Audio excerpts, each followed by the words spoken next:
Hello learners, I am Priyanka Pradarshi. Today we will discuss on the topic scope of HRM.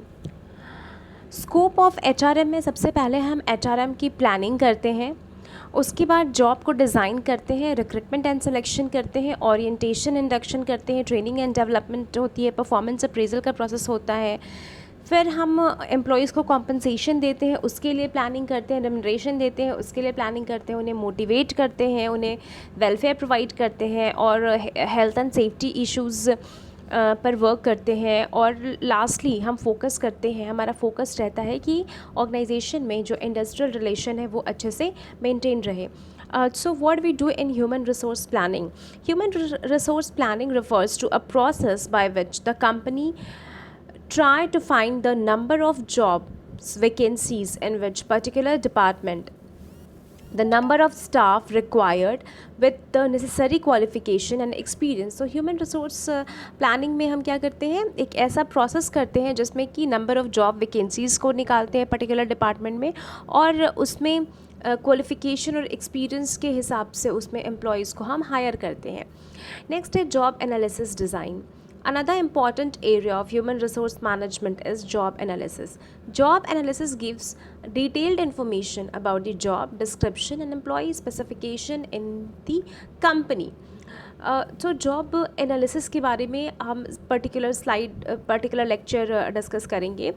ये बहुत ही wide term है, तो basically हम job analysis में क्या करते हैं कि जॉब जिसकी हमने वैकेंसी निकाली है उसका डिटेल इन्फॉर्मेशन गैदर करते हैं और एम्प्लॉई भी अपने लिए specification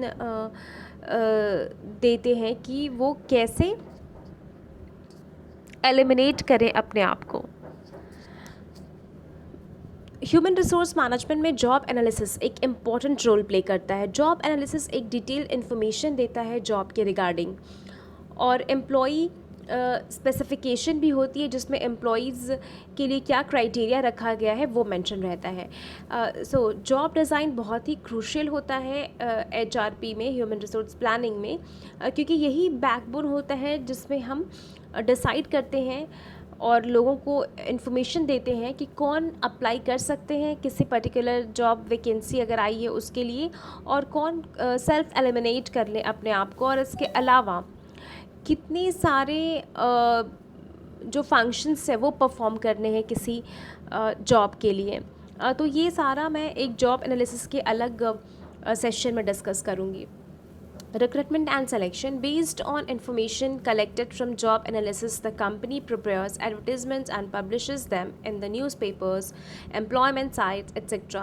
This is recruitment. A number of applications are gathered after the advertisement is published, interviews are conducted, and the right employee is selected for the right post and right time. Thus, recruitment and selection are yet another important area of human resource management.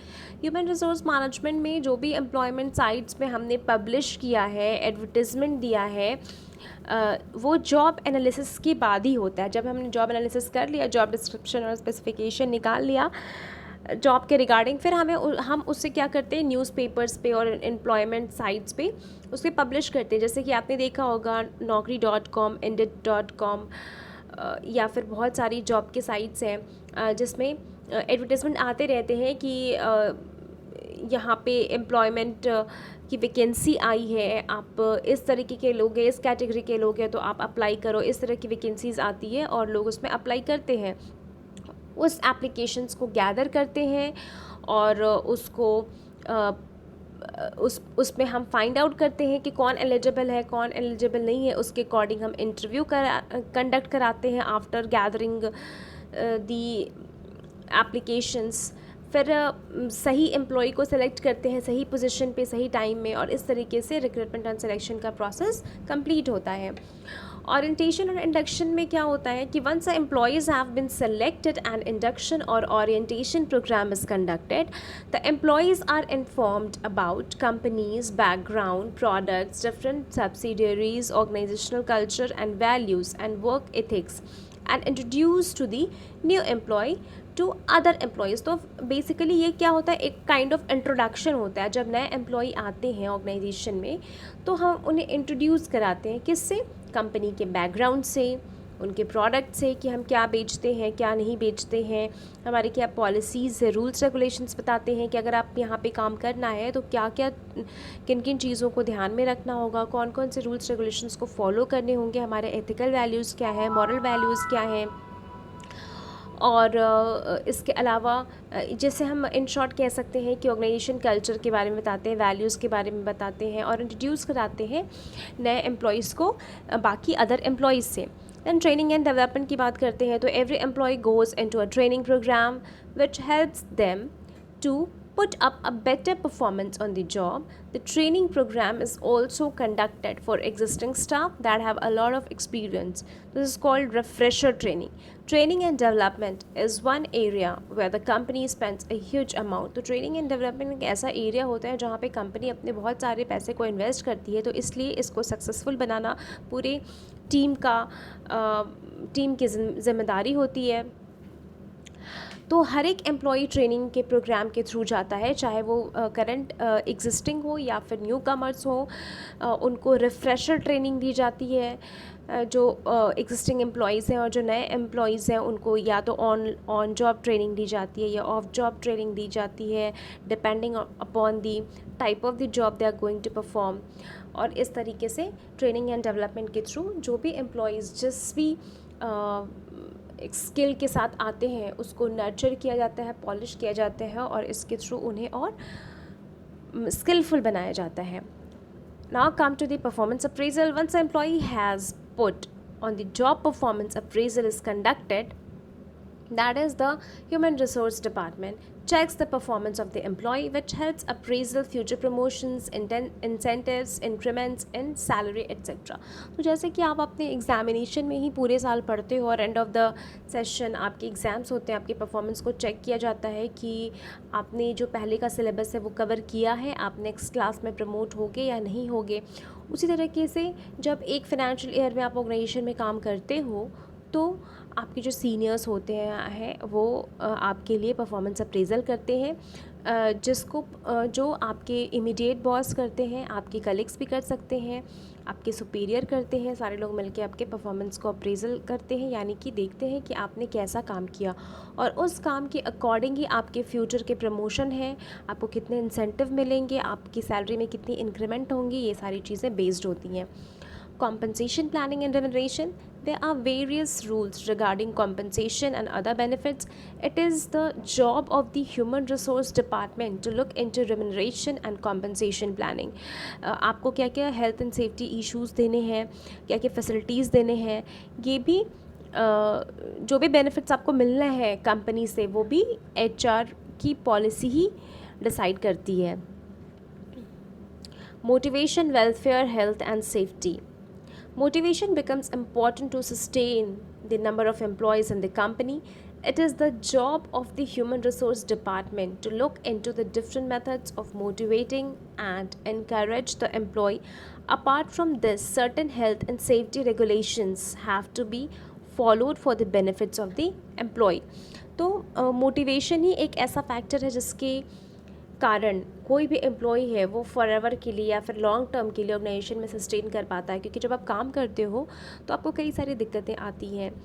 कभी आपका health problem आता है, कभी आपके boss से आपकी नहीं बनती है, कभी कलीग्स के साथ कुछ बहस हो जाता है। तो इस वजह से कई टाइम पे ऐसा होता है कि आपका एक्सपीरियंस ऑर्गेनाइजेशन के साथ अच्छा नहीं होता है और आप डीमोटिवेटेड फील करते हो। उस टाइम पे मोटिवेशन ही एक ऐसा फैक्टर है जो आपको मूव ऑन करने में हेल्प करता है। इसके डिफरेंट सारे मेथड्स हैं जो कि हम फर्दर क्लासेस में डिस्कस करेंगे। अपार्ट फ्रॉम दिस, हेल्थ और सेफ्टी रेगुलेशंस भी हैं ऑर्गेनाइजेशन में जो कि एम्प्लॉय के बेनिफिट के लिए बनाए जाते हैं। इंडस्ट्रियल रिलेशंस, जो कि सबसे important area human resource management का है, for maintaining cordial relations with the union members, with employ. This will help the organization to coordinate with one another for smooth working. आपने अपने घर में भी देखा होगा कि अगर परिवार के सारे सदस्य मिल के एक साथ नहीं रहते हैं तो आपका मन ठीक नहीं लगता, आपको थोड़ा बोझ सा लगने लगता है ज़िंदगी, और आप अच्छा फ़ील नहीं करते हो। और वहीं अगर सुबह में उठो और घर का माहौल अच्छा है, कोई बहस नहीं हुआ है, सारे लोग मज़े में खाना पीना खा रहे हैं, अपना काम कर रहे हैं, तो घर का माहौल खुशनुमा हो जाता है।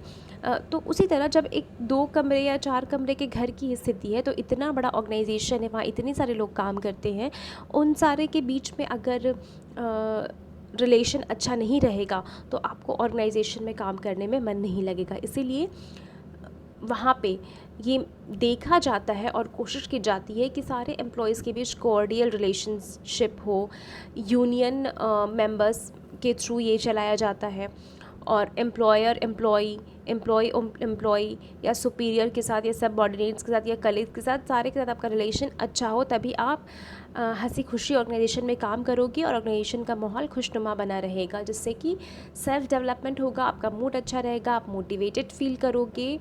और जब आप खुश रहोगे, इंडिविजुअल ऑर्गेनाइजेशन का सब आदमी खुश रहेगा, तो ओवरऑल ऑर्गेनाइजेशन का डेवलपमेंट होगा, उनकी बेटरमेंट होगी।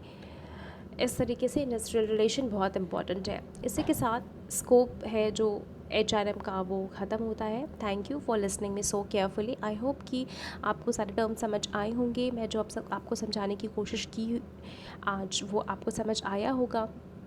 अगर नहीं समझ आया तो feel free to ask me any time.